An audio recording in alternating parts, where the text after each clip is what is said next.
നമസ്കാരം. ആരാണ് ഈ തഹാവൂർ റാണ? എന്തിനാണ് അയാൾ ഇന്ത്യയിൽ വന്നത്? എന്തായിരുന്നു അയാളുടെ ഉദ്ദേശം? എന്തിനാണ് അമേരിക്ക ഇപ്പോൾ ഇയാളെ ഇന്ത്യയിലേക്ക് കൈമാറുന്നത്? ഇതൊന്നും അറിയാത്തവർക്കായി ഒരു ചെറിയ സംഭവകഥ ആദ്യമേ പറയാം. 2008 നവംബർ 26 മുംബൈ നഗരം പതിവ് പോലെ തിരക്കിലായൊരു സമയം. സന്ധ്യാസമയം ഏകദേശം 6 മണിയോടടുപ്പിച്ച് മുംബൈയിലെ ഗേറ്റ് വേ ഓഫ് ഇന്ത്യക്ക് സമീപം 2 ഹൈസ്പീഡ് ബോട്ടുകൾ വന്നു നിൽക്കുന്നു. അതിലാരാണെന്ന് നിങ്ങൾക്കറിയാമോ? പാകിസ്ഥാനിലെ കറാച്ചിയിൽ നിന്നും 10ഓളം ചെറുപ്പക്കാരായിരുന്നു അതിൽ ഉണ്ടായിരുന്നത്.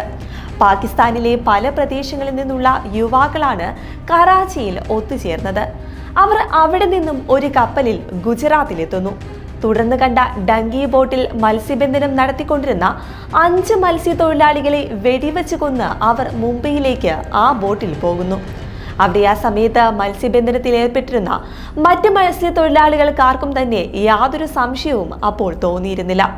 അവർ ബാഗുകളുമായിട്ടായിരുന്നു കരയിലേക്ക് കയറിയത്. എന്നാൽ ഈ സാധാരണ മത്സ്യത്തൊഴിലാളികളിൽ നിന്നും പതിവിൽ നിന്നും വ്യത്യസ്തമായി അവരെ ചില ആളുകൾ ശ്രദ്ധിച്ചു. എങ്കിലും ആരും അവർ ആരാണെന്നോ അല്ലെങ്കിൽ എന്താണെന്നോ ചോദ്യം ചെയ്തിരുന്നില്ല. കൂടാതെ ഇവർ ഹിന്ദി നല്ല കൈവശമുള്ള യുവാക്കൾ കൂടിയായിരുന്നു. ഇവർ അവിടെ നിന്ന് പുറത്തിറങ്ങിയ ശേഷം പല ഗ്രൂപ്പുകളായി തിരിഞ്ഞ് ഏകദേശം 2 പേർ വീതമുള്ള ഗ്രൂപ്പുകളായി തിരിഞ്ഞ് ഓട്ടോറിക്ഷകളിലും ടാക്സികളിലുമായി പല സ്ഥലങ്ങളിലേക്ക് പോകുന്നു. തുടർന്ന് നിമിഷങ്ങൾക്കകം ചാനലുകളിലെല്ലാം ഒരു വാർത്തയാണ് നിറഞ്ഞത്. മുംബൈയിൽ വെടിവയ്പിൽ 2 പേർ കൊല്ലപ്പെട്ടു. തോക്കുധാരികളായ ഭീകരരുടെ ആക്രമണത്തിൽ 2 പേർ കൊല്ലപ്പെട്ടുവെന്ന് നാഷണൽ മീഡിയകൾ റിപ്പോർട്ട് ചെയ്യുകയായിരുന്നു. ആദ്യമേ വാർത്ത വന്നപ്പോൾ മുംബൈയിൽ പതിവുള്ള കാഴ്ചയല്ലേ എന്നായിരുന്നു എല്ലാവരും കരുതിയത്. കാരണം അധോലോകങ്ങൾ തമ്മിലുള്ള ഏറ്റുമുട്ടൽ മുംബൈയിൽ ഉണ്ടാകുന്നത് നിത്യസംഭവമായിരുന്നു. അതുകൊണ്ട് തന്നെ പതിവ് തരത്തിലുള്ള ഏതെങ്കിലും അധോലോക സംഘങ്ങളുടെ ഏറ്റുമുട്ടലായിരിക്കുമെന്നാണ് നാട്ടുകാരും കരുതിയത്. എന്നാൽ കാര്യങ്ങൾ കൂടുതൽ വഷളായി. ഈ വെടിവയ്പ് പിന്നെയും മുംബൈയിലെ ഏറ്റവും പ്രധാനപ്പെട്ട കാമ ആശുപത്രിക്ക് സമീപമായി നടന്നു. ആശുപത്രിയിലേക്ക് വന്ന ആംബുലൻസും അതിലെ രോഗികളും ഉൾപ്പെടെ നിരവധി പേരാണ് തോക്കുധാരികൾ വെടിവെച്ച് വീഴ്ത്തിയത്. ഇതേ തുടർന്നാണ് ഇത് അധോലോകങ്ങൾ തമ്മിലുള്ള ഏറ്റുമുട്ടലല്ല, മറിച്ച് ഭീകരാക്രമണമാണെന്ന് മുംബൈ പോലീസ് പോലും തിരിച്ചറിയുന്നത്. തുടർന്ന് മുംബൈ പോലീസ് ഘാതകരെ കണ്ടെത്താൻ മുന്നിട്ടിറങ്ങുകയും ചെയ്തു. എന്തായാലും നമ്മുടെ ഇന്ത്യയുടെ സാമ്പത്തിക തലസ്ഥാനത്തെ ഏകദേശം ഒരു 60 മണിക്കൂറോളം നിശ്ചലമാക്കിയ ഒരു ഭീകരാക്രമണം തന്നെയായിരുന്നു 2008 നവംബർ 26 മുംബൈയിൽ നടന്നത്. മുംബൈ ഭീകരാക്രമണത്തിൽ ഭീകരരടക്കം അന്ന് 174 പേരാണ് കൊല്ലപ്പെട്ടത്. കൂടാതെ 327 പേർക്ക് പരിക്കേൽക്കുകയും ചെയ്തു. ഒപ്പം നിരവധി വിദേശ പൗരന്മാർക്കും തങ്ങളുടെ ജീവൻ നഷ്ടമായി. ഭീകരവിരുദ്ധ സേനയുടെ മേധാവിയായിരുന്ന ഹേമന്ത് കർക്കരെ അടക്കം 15 പോലീസുകാരുടെ ജീവനാണ് വെടിഞ്ഞത്. 2 ദിവസത്തോളം നടന്ന ഏറ്റുമുട്ടലിൽ ഒരു പ്രതിയെ മാത്രം ജീവനോടെ പിടികൂടാനായി. ബാക്കി 9 പേരും സൈന്യവുമായുള്ള ഈ ഏറ്റുമുട്ടലിൽ കൊല്ലപ്പെടുകയായിരുന്നു. മലയാള സൈനികനായ മേജർ സന്ദീപ് ഉണ്ണികൃഷ്ണൻ ഈ ഏറ്റുമുട്ടലിൽ വീരമൃത്യു വരിച്ചതും ഇന്നും മായാത്ത കണ്ണീരോർമ്മ തന്നെ. തുടർന്ന് NIA ഇതിന്റെ അന്വേഷണം ഏറ്റെടുക്കുകയായിരുന്നു. അന്ന് നമ്മുടെ ഇന്ത്യയുടെ പ്രധാനമന്ത്രി എന്ന് പറയുന്നത് മൻമോഹൻ സിംഗും ആഭ്യന്തരമന്ത്രിയായിരുന്നത് ചിദംബരവുമായിരുന്നു. അങ്ങനെ അന്വേഷണം NIA ഏറ്റെടുക്കുകയും കേരളത്തിലെ മുൻ DGP ആയിരുന്ന ലോക്നാഥ് ബെഹ്റയായിരുന്നു ഈ NIA ഇൻചാർജ്. എന്നാൽ NIA പല വിധത്തിൽ അന്വേഷിച്ചിട്ടും അവർ ഒരുപാട് അന്വേഷിച്ചു എന്ന് തന്നെ പറയാം. എന്നാൽ കേസിൽ ഒരു തുമ്പും കണ്ടെത്തിയില്ല. ആകപ്പാടെ അവർ കണ്ടെത്തിയത് പാകിസ്ഥാനിൽ നിന്നുള്ള ഒരു തീവ്രവാദി സംഘമാണ് ഇതിന് പിന്നിലുള്ളത് എന്നായിരുന്നു. എന്നാൽ അപ്രതീക്ഷിതമായി അമേരിക്കയിൽ ഒരു തീവ്രവാദ ആക്രമണം നടത്താൻ തഹാവൂർ റാണയുടെ കൂട്ടാളിയായ ഡേവിഡ് കോൾമാൻ ഹെഡ്ലി പദ്ധതിയിടുന്നു. ഈ നീക്കം അമേരിക്ക മണത്തറിയുന്നു. അങ്ങനെ അമേരിക്കയിൽ ആക്രമണം നടത്തുക എന്നൊരു ഗൂഢാലോചനകൾക്കിടയിലാണ് FBI സംഘം ഭീകരരെ അറസ്റ്റ് ചെയ്തത്. തുടർന്ന് നടത്തിയ ചോദ്യം ചെയ്യലിലാണ് 2008 നവംബർ 26 മുംബൈയിൽ നടത്തിയ ഭീകരാക്രമണത്തിന് പിന്നിലും തങ്ങളാണെന്ന് പ്രതികൾ സമ്മതിക്കുന്നത്. ഇതേ തുടർന്ന് കേന്ദ്ര സർക്കാർ പ്രതികളെ വിട്ടുകിട്ടാൻ അമേരിക്കയ്ക്ക് മേൽ സമ്മർദ്ദം ചെലുത്തി. എങ്കിലും വിട്ടുതരാൻ അമേരിക്ക തയ്യാറായില്ല. എന്നാൽ പിന്നീട് മോദി സർക്കാർ അധികാരത്തിൽ വന്നതിനു ശേഷം നിരന്തരം കേന്ദ്ര സർക്കാർ അമേരിക്കയ്ക്ക് മേൽ സമ്മർദ്ദം ചെലുത്തി. അതിനെ തുടർന്നാണ് ഇപ്പോൾ ട്രംപ് ഭരണത്തിലേറിയതിന് പിന്നാലെ റാണിയെ ഇന്ത്യക്ക് കൈമാറുന്നത്. എന്നാൽ ഇന്ത്യക്ക് തന്നെ കൈമാറുന്നത് തടയണമെന്നാവശ്യപ്പെട്ട് തഹാവൂർ റാണ US സുപ്രീം കോടതിയെ സമീപിച്ചിരുന്നു.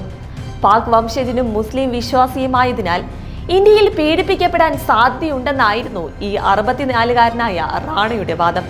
എന്നാൽ വിവിധ അസുഖങ്ങളുണ്ടെന്ന റാണയുടെ വാദമെന്നും കോടതി ഇങ്ങനെയൊന്നും പരിഗണിച്ചില്ല. എന്തായാലും റാണയെ ഇന്ത്യക്ക് വിട്ടുകിട്ടുന്നതോടെ സുരക്ഷാ ഏജൻസികൾക്ക് ചോദ്യം ചെയ്യലിലേക്കും വിചാരണ നടപടികളിലേക്കും തീർച്ചയായും കടക്കാൻ സാധിക്കും. അതേസമയം ഇദ്ദേഹത്തിന്റെ ഈ ഒരു വാർത്ത ലോകമാധ്യമങ്ങളിലെല്ലാം നിറയുന്നതോടൊപ്പം ഈ റാണയുടെ ജീവിത കഥയും ലോകമാധ്യമങ്ങൾ ചർച്ചയാക്കുന്നുണ്ട്. പാക് ആർമിയിൽ ക്യാപ്റ്റൻ റാങ്കിൽ ഡോക്ടറായി ജോലി ചെയ്യുന്നതിനിടെ മുങ്ങുകയും എന്നിട്ട് കാനഡയിൽ പൊങ്ങി വൻ വ്യവസായിയാവുകയും ഒടുവിൽ പാക് ചാരനാവുകയും ചെയ്ത തഹാവൂർ ഹുസൈൻ റാണയുടെ ജീവിതകഥ തീർത്തും അസാധാരണം തന്നെയാണ്. 1961 ജനുവരി 12 പാകിസ്ഥാനിലെ പഞ്ചാബിലെ ചിചാവത്നിയിലെ ഒരു സമ്പന്ന കുടുംബത്തിലാണ് റാണയുടെ ജനനം.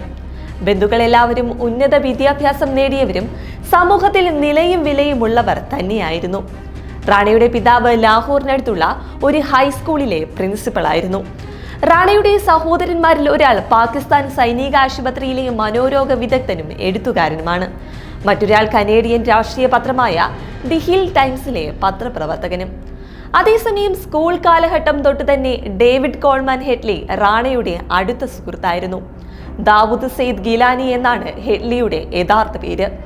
മിലിറ്ററി റെസിഡൻഷ്യൽ കോളേജായ ഹസൻ അബ്ദാൽ കാഡറ്റ് കോളേജിൽ പഠിക്കുന്നതിനിടയിലാണ് ഈ ഹെഡ്ലിയുമായി റാണ കൂടുതൽ അടുപ്പത്തിലാകുന്നത്. അതേസമയം ഡോക്ടറായ റാണ പാകിസ്ഥാനിലെ ആർമി മെഡിക്കൽ കോർപ്സിൽ ക്യാപ്റ്റൻ ജനറൽ ഡ്യൂട്ടി പ്രാക്ടീഷണറായി സേവനമനുഷ്ഠിച്ചിട്ടുണ്ട്. എന്നാൽ റാണ 1997 തന്റെ ഭാര്യയോടൊപ്പം കാനഡയിലേക്ക് കുടിയേറി. ഡോക്ടറായ അദ്ദേഹവും ഭാര്യയും 2001 ജൂണിൽ കനേഡിയൻ പൗരത്വം നേടി. പാക് പട്ടാളത്തിൽ നിന്ന് അനുമതിയില്ലാതെ മുങ്ങിയതിന് ആദ്യകാലത്ത് റാണയ്ക്കെതിരെ ജന്മനാട്ടിൽ കേസും പാകിസ്ഥാനിലേക്ക് വരുന്നതിന് നിരോധനവും ഉണ്ടായിരുന്നു. പക്ഷേ പിന്നീട് ലഷ്കർ-ഇ തോയ്ബയുടെ പ്രവർത്തകനും ISIയുടെ ചാരനുമായി അദ്ദേഹം മാറുകയായിരുന്നു.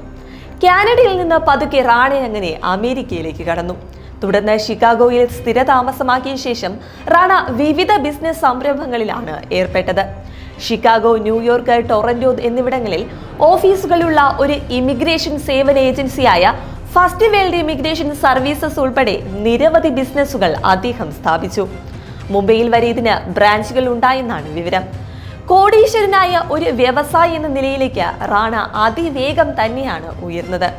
എന്നാൽ അവിടെയും റാണ തന്റെ മതപ്പണി കളഞ്ഞില്ല. ഇസ്ലാമിക രാജ്യങ്ങളിൽ നിന്ന് യൂറോപ്പിലേക്കും അമേരിക്കയിലേക്കും കുടിയേറുന്നവർക്ക് എല്ലാ സൗകര്യങ്ങളും ചെയ്തു കൊടുക്കാനും അദ്ദേഹം മറന്നില്ല. ശരിക്കും ഇസ്ലാമിക ജിഹാദികളുടെ അതേ രീതിയിൽ തന്നെയായിരുന്നു ഈ റാണയുടെ പ്രവർത്തനവും. ഇനി ഈ മുംബൈ ആക്രമണത്തിൽ റാണയുടെ റോൾ എന്താണെന്ന് ചോദിച്ചാൽ ഒന്നേയുള്ളൂ. ലഷ്കർ-ഇ തോയ്ബ ആസൂത്രണം ചെയ്ത മുംബൈ ആക്രമണത്തിന് പിന്നിൽ തലച്ചോറായി പ്രവർത്തിച്ചത് ഈ റാണയുടെ അടുത്ത സുഹൃത്തായ ഡേവിഡ് കോൾമാൻ ഹെഡ്ലിയാണ്. അതിന് എല്ലാ സഹായവും ചെയ്തു കൊടുത്തതോ തഹാവൂർ റാണയെന്നാണ് റോയും NIAയും അടക്കമുള്ള ഇന്ത്യൻ ഏജൻസികൾ പറയുന്നത്. ചോദ്യം ചെയ്യുന്നതിൽ റാണ മുംബൈ ആക്രമണകാലത്ത് ആ നഗരത്തിൽ പോയിരുന്നുവെന്നും താജ് ഹോട്ടൽ സന്ദർശിച്ചിട്ടുണ്ടെന്നും കണ്ടെത്തിയിരുന്നു. റാണ 2008 നവംബർ 11 മുതൽ 21 വരെ ഇന്ത്യയിൽ തുടർന്നതായി മുംബൈ പോലീസ് സമർപ്പിച്ച കുറ്റപത്രത്തിൽ പോലും പറയുന്നുമുണ്ട്. റാണയുടെ സ്ഥാപനത്തിന്റെ മുംബൈയിലെ ഷാഹിയാണ് ഭീകരർക്ക് ഒത്താശ ചെയ്തതെന്നും അന്വേഷണ സംഘം അന്ന് കണ്ടെത്തിയിരുന്നു. ഒപ്പം ആക്രമണത്തിന് മുമ്പ് ഹെഡ്ലിയും മുംബൈയും മറ്റ് ഇന്ത്യൻ നഗരങ്ങളും സന്ദർശിച്ചിരുന്നു. ചോദ്യം ചെയ്യലിൽ അമേരിക്കൻ ഫെഡറൽ പ്രോസിക്യൂട്ടർമാർ മുമ്പാകെ റാണ ഇത് സമ്മതിച്ചിട്ടുമുണ്ട്. എന്നാൽ താജ്മഹൽ പാലസ് ടവറിലേക്കുള്ള തന്റെ യാത്ര ഇമിഗ്രേഷൻ കൺസൾട്ടൻസി ബിസിനസിന്റെ ഭാഗമായിട്ടാണെന്നാണ് അദ്ദേഹം വാദിച്ചത്. ഭാര്യയോടൊപ്പമാണ് ഈ സന്ദർശനം നടത്തിയതെന്നും കാനഡയിലേക്കോ US-ലേക്കോ കുടിയേറാൻ ആഗ്രഹിക്കുന്ന ആളുകളുമായി അഭിമുഖങ്ങൾ നടത്തിയെന്നും അദ്ദേഹം വാദിച്ചു. പക്ഷേ ഇത് തെളിയിക്കാൻ തഹാവൂർ റാണയ്ക്ക് കഴിഞ്ഞില്ല. അതേസമയം ഹെഡ്ലിയും പാകിസ്ഥാൻ ഏജന്റും തമ്മിൽ സന്ദേശങ്ങൾ കൈമാറുന്ന ഇടനിലക്കാരനായും തഹാവൂർ റാണ തന്നെയാണ് പ്രവർത്തിച്ചത്. പാകിസ്ഥാൻ മുൻ സൈനിക ഉദ്യോഗസ്ഥനും പിന്നീട് ഇസ്ലാമിക തീവ്രവാദി കമാൻഡറുമായി മാറിയ ഇല്യാസ് കാശ്മീരിയുമായും റാണയും ഹെഡ്ലിയും ബന്ധപ്പെട്ടിരുന്നതായി റിപ്പോർട്ടുകളുണ്ട്. അൽ-ഖ്വയ്ദയുമായും ലഷ്കർ-ഇ തോയ്ബയുമായും ബന്ധമുള്ള ആഗോള ഭീകരതയിൽ നിർണായക കണ്ണിയായിരുന്നു ഈ ഇല്യാസ് കാശ്മീരി. ഈ കണ്ണിയിലൂടെയാണ് ഭീകരവാദ പ്രവർത്തനത്തിനുള്ള ഫണ്ടടക്കം വന്നതെന്നാണ് ഇന്ത്യൻ അന്വേഷണ ഏജൻസികൾ പറയുന്നത്.